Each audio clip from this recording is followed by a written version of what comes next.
તો આતંકીઓ સામે સેનાનું ઓપરેશન બાંદીપોરામાં અથડામણમાં એક આતંકી ઠાર। શોપિયા, પહેલગામ, કઠુઆમાં સર્ચ ઓપરેશન।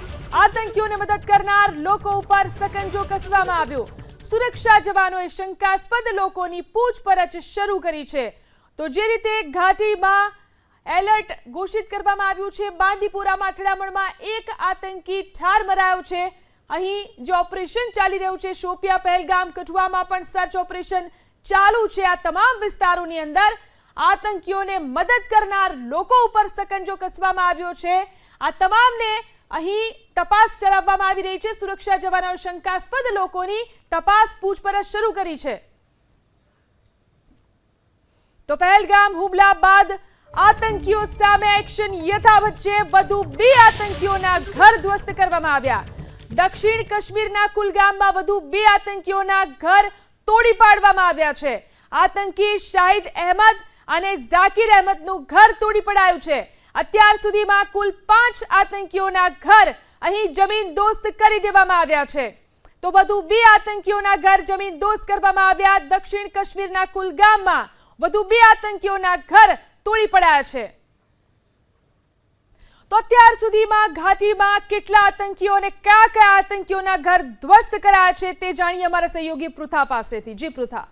જી સિલન, પહેલગામ હુમલા બાદ કુલ 5 આરોપીઓ જે હતા, 5 આતંકીઓ હતા, તેમના જે ઘર હતા જે જમીનદોસ્ત કરવામાં આવ્યા છે। જો 25 એપ્રિલની વાત કરવામાં આવે તો 25 એપ્રિલ 2025 એટલે કે ગઈકાલે આતંકી આદિલ ગુરીનું જે ઘર હતું તે વિસ્ફોટકથી ઉડાવ્યું હતું।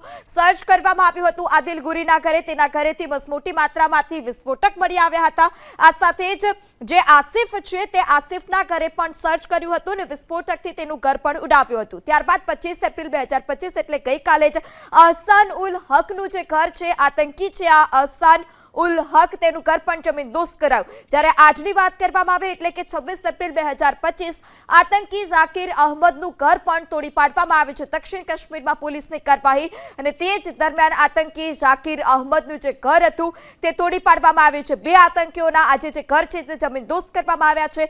બીજો આતંકી છે શાહિદ અહેમદ કે જેનું ઘર પણ તોડી પાડવામાં આવ્યું છે। એટલે કે અત્યાર સુધીમાં 5 આતંકીઓના જે ઘર છે તે જમીનદોસ્ત કરવામાં આવ્યા છે। 2 દિવસની ઝીલન આ કાર્યવાહી કે જેમાં 5 આરોપીઓના 5 આતંકીઓના ઘર જમીનદોસ્ત કરાયા। જી આભાર પૃથા તમામ જાણકારી આપવા માટે। તો એલઓસી પર પાકિસ્તાને ફરી એકવાર સીઝફાયરનું ઉલ્લંઘન કર્યું। ભારતીય સેનાએ પાકિસ્તાનને જડબાતોડ જવાબ આપ્યો છે।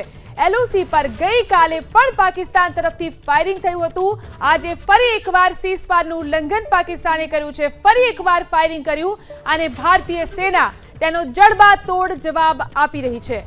તો પાકિસ્તાનને જડબાતોડ જવાબ મળી રહ્યો છે। જે રીતે સીઝફાયરનું ઉલ્લંઘન પાકિસ્તાન તરફથી કરવામાં આવી રહ્યું છે એલઓસી પર, ગઈકાલે પણ ફાયરિંગ કર્યું હતું, પાકિસ્તાન તરફથી ફાયરિંગ કરવામાં આવ્યું હતું અને તેનો જવાબ ભારતીય સેના આપી રહી છે। આજે ફરી એકવાર સીઝફાયરનું ઉલ્લંઘન પાકિસ્તાને કર્યું છે। ફરી એકવાર પાકિસ્તાન તરફથી ફાયરિંગ કરવામાં આવ્યું છે અને ભારતીય સેના અહીં સતર્ક છે અને સતત પાકિસ્તાનને જડબાતોડ જવાબ આપવામાં આવી રહ્યો છે।